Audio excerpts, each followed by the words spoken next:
To this video, I'm going to do an advanced Buybotpro tutorial here for reading the chart here. Now, I've been using Buybotpro for years, okay, and it's helped me obviously make hundreds of thousands of pounds on Amazon, 100,000 worth of sales, and I also use it still to this day now for my online arbitrage business and my private label type stuff and all my bundles and stuff. So I'm going to talk to you an advanced tutorial here for anyone that hasn't used it before or wants to get their sort of knowledge up here. So let's dive into it. I'm going to start with this first graph here because you'll see we've got three graphs here. Okay, now these are the two main graphs that most people use. Okay, so let's just go through this. Okay, let's go through all the different features here.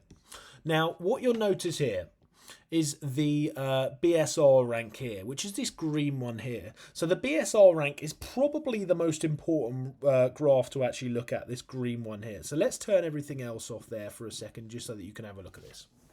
That's probably a lot more clearer for you.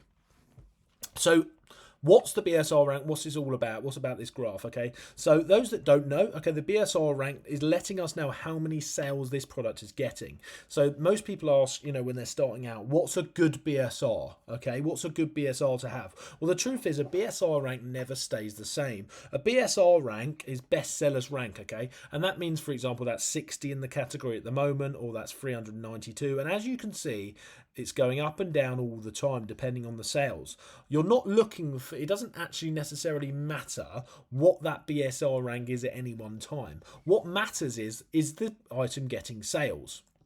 So you'll notice here, if we click the 7 days here, or if we click 30 days here, you'll notice that there's different drops, okay? And the different drops are allocated with a different BSR rank. As you can see up here, we're 400-ish, and then down here, we're 40-ish. Both of them, we've still got drops. Drop there, drop, drop, drop, drop. Now, these drops, okay, sometimes, depending on how many sales that product is getting, can mean one sale. Every drop can mean one sale. But the faster selling the product is, generally they mean more than one sale, okay? Let me know if that makes sense. So on the slower selling products, which we're running into how to assess them, okay? But if you look at a graph that is generally selling very fast, as you can see, for example, this one is here, you will notice that every drop there, really, I would say that means a bunch of sales. And then the lower the rank goes, the more condensed it goes, therefore the more sales it's getting. So you see drop there, drop there, drop there, drop there. But as you can see, we are now working at around about between 20 and 40 in terms of rank. As you can see, it's changing as I go along here, 50 and then 20 and then 28 there. So basically, let me summarize how you are reading this graph here. The lower the rank in general as an average rule, okay?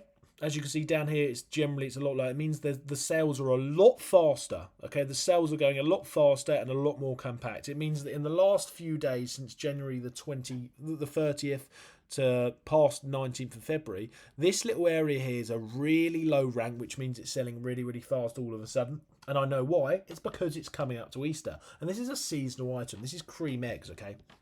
But before that, what we can do is click 7 days, 30 days, 90 days, 180 days, 365 days, or all the time. And we can assess what the sales are like all year round. As you can see here, we're still getting a lot of sales back here, back in November, back when it wasn't seasonal. Okay, we're still getting a lot of sales. Drop there, drop there, drop there, drop there. And I would say they definitely don't mean one sale. They probably mean loads of sales because although the rank is 3,000 there, 4,000 there, you know, over 5,000, 4,000, 3,000 there. Although the rank is generally a higher number as the average, it's still getting a lot of sales because it's still a low rank in general. So the way you want to look at the BSR rank, guys and girls, is that if it's generally got loads and loads of drops in it like this, and it's generally on average a good rank. That's when you look at ranks, you know, like 4,000 is amazing in grocery, 5,000, 4,000, 5,000 in grocery is a really good low rank, 6,000.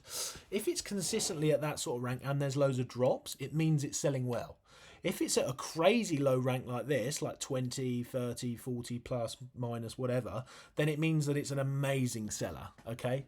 So you've got to sort of know where, you know, what a rank is, what a good and a bad rank is in that category, and then think about what the average is over this time to make sure if it's getting sales or not. I hope that's made sense. So let's move on to some of the other stuff here. So we've got the FBA price, Amazon, lowest sales, FBM, buy box, sales map, sales heat there.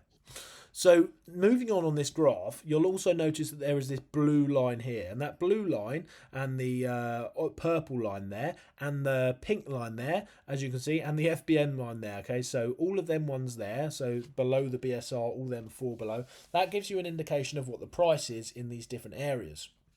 Okay, so if we look back here, we can see there was actually no sellers there. Okay, and the reason we can see the no sellers there is because not only is there no offers on this graph down here, and an offer is when someone is actually has something for sale on Amazon. Okay, as you can see, there's no offers here. There's only an offer on the 10th of November. You can see one pops on there, new offer, and that means new seller, by the way. And as you can see, they continue to go on here. So this is very much a seasonal product. But not only can we not see someone on the offers and reviews graph, which we're going to go into in a minute, there's also no price here. As you can see, it only says BSR. As we go over to the 11th of November, 10th of November, we can actually see there's now a lowest price at 44.69. We can see FBM is 44.69 and FBM is 23.81 now at the bottom there. So there's actually two of them. If we scroll a little bit further, you can see the buy box is now 28.61. If we scroll a little further, you can see there's another box, which is actually FBA, which means a prime seller's on the listing at 39.94. All of these different prices are going to depend on who gets that buy box. Okay, as you can see, the buy box will change as we go along. It's 27.99, 28, 27.99, 30, 27.99, 27.99, 32.99. It's going to change as it goes along. Okay, and what that means is the buy box is either changing sellers depending on price, which it usually is, or it's the same seller's price going up and down. Okay, so what you want to use these for is just assessing if this is a good deal for you. Okay, you want to make sure that you can make enough profit on it, and you want to make sure that these average sales price, depending if it's prime, FBM, or lowest new, which means it's just a sale. Okay, so it's FBM generally. You want to be able to see if you can compete with them sort of prices. Okay, looking at this orange graph here. This is an Amazon graph. Okay, so this is an Amazon graph here, which shows you that Amazon's on the listing at $25.99 there, going down to $19.20. Okay, now Amazon once a year probably go onto this listing. If you click all on the graph there, 2,944 days, you can actually see that Amazon go onto it once a year. It's a very seasonal product. So your buying decision can be based around knowing that Amazon is going to come on it, so there's no risk there. That's what's the beauty of this Buybotpro graph. You can look back and just check if they come on it. You can see how many sales, and if they sell out, and there's a little period where they sell out. Let's zoom in there. Say if there's a little period where they sell out, and you think that you could get, let's have a look at last year, and you think you could still get some sales, say there, for example, when they've pretty much sold out, you might be able to get some sales after here and hold your price until Amazon go out. It's a risky thing to do, but if that's the sort of buying thing you like to do, then there you have it. So that's how we use that graph, guys. That's more of an advanced way. I hope that's helped you in some way. And then you've got the offers and reviews graph down here, which is pretty much as it says, you know. Let's reset that zoom there.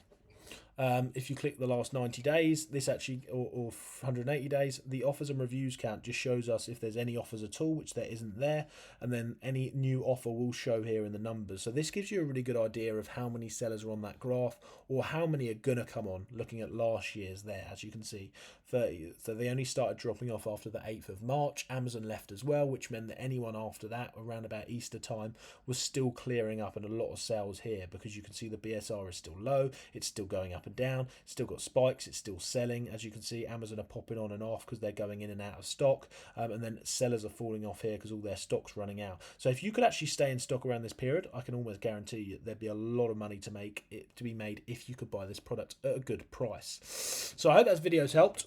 If you want to check out Buybotpro, by the way, who actually did this, who actually to kind of get my words out, who supply this tool for me for the last years and years and years, hit the link below and get a 14-day free trial, because it is, it's an epic bit of kit. There's loads of other stuff into it which I didn't show you. That was just an advanced graph tutorial there. So I hope that video's helped. I'll see you in the next one. Make sure you subscribe and like.